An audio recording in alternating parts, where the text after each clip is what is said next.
लक्ष्मी के सम्मान शोभित होती हुई बढ़ने लगी और धीरे धीरे सुकुमार अंगों वाली यौवना अवस्था को प्राप्त हुई, जिसके मध्य भाग सुंदर, नितंब भाग विस्तृत और जो स्वर्ण प्रतिमा के समान दिखाई पड़ती। इतनी सुंदरता थी कि वह उसे देखने के बाद कोई भी देखने लगते थे कि कितना सुंदर भगवान यह मूर्ति बनाए हैं। लोग उसे देखकर यही समझते थे कि यह कोई देव कन्या, यह जो कन्या है वह देव कन्या है। कमल के समान विशाल नेत्र वाली और तेज अग्नि के समान प्रज्वलित होती हुई वह सावित्री महर्षि भृगु द्वारा कहे हुए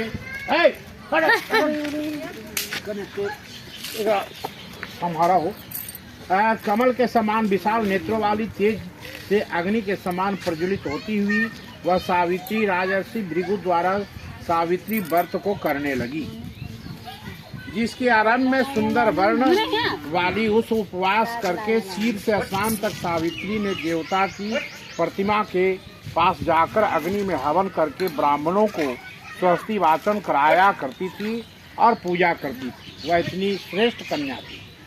उन ब्राह्मणों से अवशिष्ट पुष्पांजलि ग्रहण करने के बाद सखियों से घिरी हुई देवी लक्ष्मी सम्मान रूप वाली सुशोभित हुई 12 रोहा राजकन्या समीप में जाकर पिता के चरणों में प्रणाम कर पुष्पांजलि निवेदित कर हाथ जोड़कर राजा के पास में स्थित हुई। युवा अवस्था को प्राप्त देख करके राजा ने उसके विषय में मंत्रियों से सलाह लेकर राजकन्या से कहने लगा, हे पुत्री, तुम्हें योग्य वर देने का समय आ गया है। मुझसे कोई तेज एवं हर्षित कोई लड़के नजर नहीं आ रहे हैं। मैं कहीं जाने योग्य भी नहीं हूँ, इसलिए मेरा आत्मा के अनुरूप वर नहीं मिल पा रहा है। अतः हे पुत्री, देवताओं के निकट में जिस प्रकार निंदनीय कार्य न हो वैसा ही तुम करो। मैंने धर्मशास्त्रों में पढ़ा है और सुना भी है कि यदि पिता के घर में विवाह के योग्य बच्ची हो गई हो तो उसे विवाह हो ही जाना चाहिए, नहीं तो जितने दिन तक धर्म आते हैं उतने दिन तक पिता को ब्रह्म हत्या के समान पाप लगता है। इसलिए हे पुत्री, मैं तुमको भेज रहा हूँ, तुम स्वयं अपना लड़का खोज लो, वर खोज लो।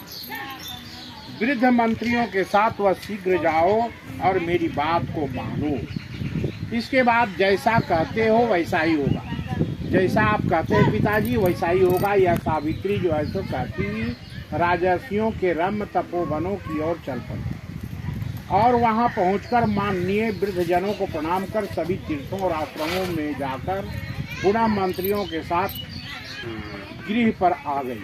सब को बैठे भी देखे। जब वह सावित्री सतमान से मिल करके आई और आने के बाद वह बात को प्रकट की पिताजी के सामने, अपने नारद जी आए हुए थे, भगवान आए हुए थे उनके सामने। आसन पर बैठे हुए नारद जी को प्रणाम कर मुस्कुराती हुई जिस कार्य के लिए वन में गई थी सारी कथाएं सावित्री सुनाने लगी। सावित्री बोली, हे देवर्षि नारद जी, हे देव ऋषियों में नारद भगवान लिया था और उनका आंख भी फोड़ दिया था। उस समय उनका एक छोटा सा बालक था। वह बालक का नाम जो है सो सतवान था। आप मेरे पति बने, मैं आपकी पत्नी बनूं। हम लोग दोनों को आपस में प्रतिज्ञा करके उनके पिता धर्मसेन से जी समझाए कि हे पुत्री, तुम ऐसा मत करो, तुम विचार बदलो। तो जिस प्रकार से गुरुदेव का आदेश, गुरु का अगर आदेश हो गया, उस चीज का अगर पालन नहीं किया तो वह समझो कि व्यर्थ है, वह सनातन नहीं है। जो ब्राह्मण के दी हुई वचनों को त्याग दे, नहीं ब्राह्मण की बात को माने, वह समझो कि पापी से भी पापी। और जो अपने स्त्री सावित्री के जिस प्रकार से ब्राह्मण की वचन और गुरु का आदेश अडिग होता है, उस तरह से स्त्रियों को पति अगर एक बार व्रण कर ली, एक बार जिसे पति बना ली, वह समझो कि पति धर्म का पालन नहीं करे तो वह स्त्री जो है सो सबसे बड़ा पाप निकल आती है। और ऐसे अवस्था में मैं जो है सो ऐसा बात में हम एक बचनी है, जैसे कि आप लोग को हम कह रहे हैं, उसके हस्त रेखा को देखते हैं तो देखते हैं कि साक्षात लक्ष्मी है, यह तो एक बचनिया है ये। तो वह आदेश देते हैं कि हे लक्ष्मी, हे सावित्री, तुम्हें मैं आदेश देता हूँ कि तुम जो है आदि शक्ति माता का पूजन करना प्रारंभ कर दो, गायत्री माता का पूजन प्रारंभ कर दो। तुम बात है, क्योंकि कोई भी स्त्री के बाद में सावित्री माता का पूजा हुआ, आदि शादी हुआ, आदि उपरांत वह सास ससुर का सेवा करना, पति का सेवा करना, सेवा करने के बाद आदि शक्ति माता का पूजा करने के बाद अन्न जल ग्रहण करती थी। प्रतिदिन का रूटीन था। और संध्या कालीन जब सब सोए रहते थे तो वह माता पर ध्यान लगा के उनका मंत्रों का उच्चारण करते रहती थी और हमेशा जप माला में लगी रहती थी। इस प्रकार से वह सावित्री सतीत्व में इतनी शक्ति प्राप्त हो गया कि वह जो है सो आदि शक्ति तुल्य हो गई और वह धर्मत्व को प्राप्त कर गई। अंत में समय पूर गया, 1 साल बीत गए। बीतने के बाद जब वह समय आ गया तो सावित्री जो है सो तिरोसी के दिन, जेठ कृष्ण पक्ष तिरोसी के दिन संध्योपासना कर दी। जैसे कहते हैं नहा खा, तो संध्योपासना की। इसके बाद चतुर्दशी के ही पूजा उजा कर करके जो पाना था प्रसाद उसाद पाई और चतुर्दशी को निखंड रही। इसके बाद वह चतुर्दशी के दिन ही उनका प्राण धर्मराज को लेना था। इसलिए अब सतवान का ध्यान आ रहा है कि सतवान का ध्यान कहाँ चला गया, तो अब लकड़ी पर ध्यान चला गया। घर में पहले भोजन जो है सो लकड़िए से गोईठा से बनाई जाती थी, इसलिए चलो भाई अब हम लोग कुछ लकड़ी का व्यवस्था कर दें। तब सावित्री करती है, वाह आज ही आपको लकड़ी पर मैं भी आपके साथ चलूंगी, मैं भी एक बोझा लाऊंगी, आप भी एक बोझा। ऐसा दोनों कोई माता पिता की आज्ञा मांग कर, सास ससुर से मांग करके इसके जाने लगता है ना, तो कहते हैं कि 100 बिच्छुओं के डंक के समान दर्द होता है तब यह प्राण निकलता है। या आत्मा जो आपका है, जो अभी गलती करिएगा तो ये आत्मा कहेगा नहीं गलती कर रहे हो, बढ़िया करिएगा तो आत्मा कहेगा कि हाँ बढ़िया कर रहे हो। ये आत्मा रूपी परमेश्वर हम लोग के इस छाती में वास करते हैं। तो यह आत्मा जो है सो उनका अब निकलना था, इसलिए वो दर्द महसूस करने लगे। अब वो व्याकुल हो रहे थे तो पेड़ से नीचे सावित्री कहीं बढ़िया से पेड़ से उतर जाइए और अपने जंघों पर सुला ली और इसके बाद माता का ध्यान करने लगी। उसी समय धर्मराज के दूत लोग आए हैं और कहते हैं कि हे सावित्री, तुम जितना जल्दी हो इसे शरीर से अपना अलग करो, इसे प्राण मुझे लेना है। समझाने बुझाने के बाद भी सावित्री अलग नहीं होती है।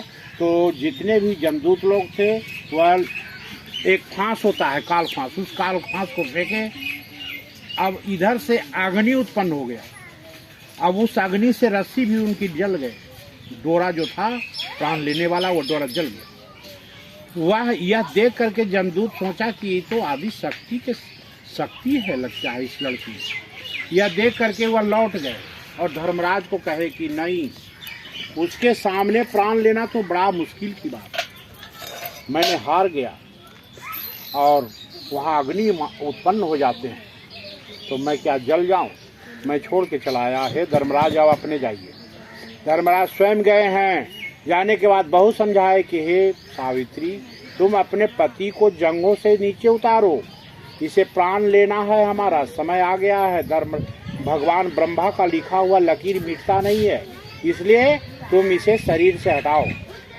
अब वह कहती है कि मैं अपने पति देव को शरीर से हटा दूं, ऐसा कैसे होगा धर्मराज। अब वो इसकी बात को सुनकर के धर्मराज भी समझ गए कि ये बात को नहीं मानेगी, जिद्दी स्वभाव की लगती है। तो वह सीधे कहा कि ये माया रचे, और माया रचते हुए को सुन करके सावित्री भी ध्यान लगाई, कने पानी है। देखती है कि नदी नजदीके में एक सरोवर है। वह तो माया से सरोवर रच दिए थे धर्मराज। वह जल्दी से जंगों से उतारी और गई पानी लेने। पानी लेके आती है। सुनिए ना, बचवा के चुप होने कहिए ना, आप गप मत कीजिए। द्वारा शक्ति से वह पीछा करने लगी। धर्मराज के पीछा करते हुए कुछ दूर पहुंची तो धर्मराज देखे कि लगता है कोई जीवित अवस्था वाले व्यक्ति आ रहा है। वह देख करके कहते हैं, ये क्या बात है सावित्री, तुम क्यों इस तरह से जिद करती हो, क्यों लौटी चली आ रही हो। तो नहीं भगवान, मैं बहुत दुखी हूँ भगवान, आप ही बोले। मेरा शादी हुआ 1 साल हुआ है। मेरे पति, मेरे सास और ससुर दोनों महा दुखी हैं। ससुर जो हैं और उनका सेवा तो करती ही हूँ, बताइए मैं क्या करूँगी। क्या कर रही है, पीछा करते करते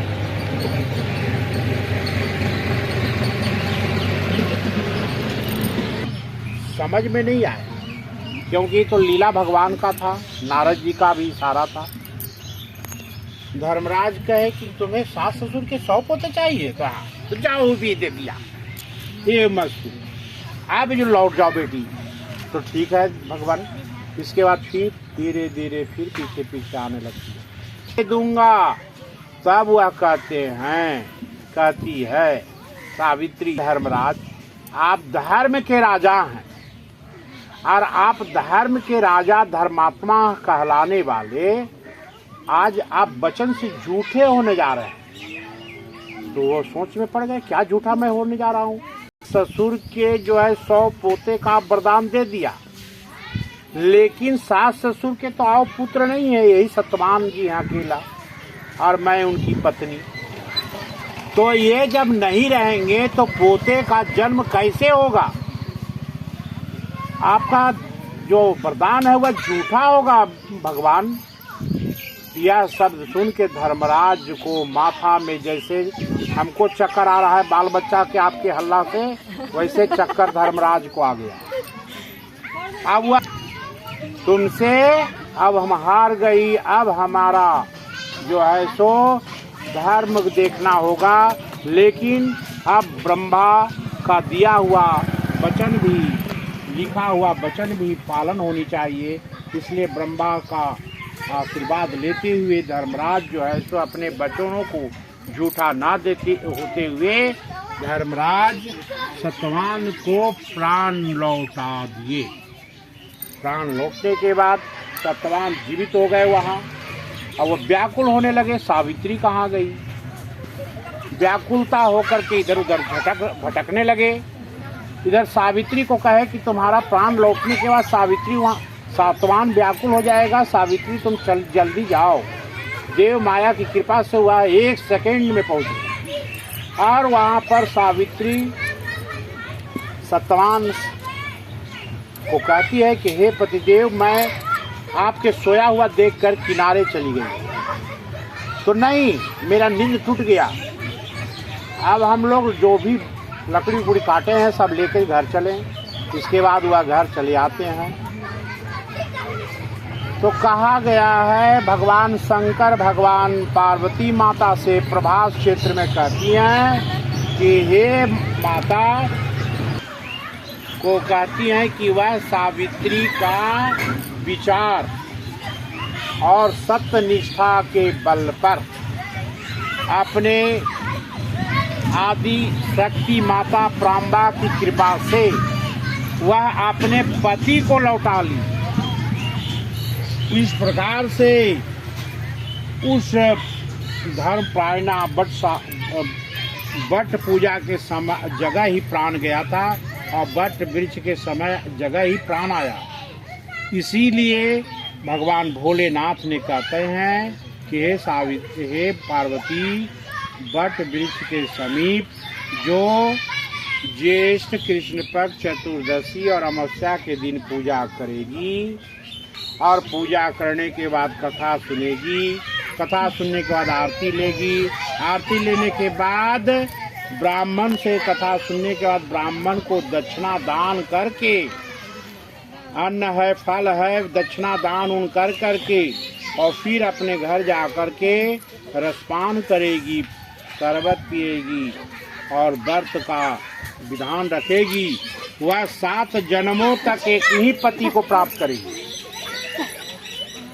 और वह आशीर्वाद देते हुए जो है सो पार्वती माता को यह कथा सुनाए थे। और वही कथा को आज हम लोग पृथ्वी में वट सावित्री व्रत के नाम पर पूजा करते हैं। जो माताओं या बहन जो विवाहिता हो गई हो उन्हें अपनी पति के रक्षार्थ इस व्रत को अवश्य करना चाहिए। इति श्री रेवाखंडे वट सावित्री व्रत कथायाम समाप्त है।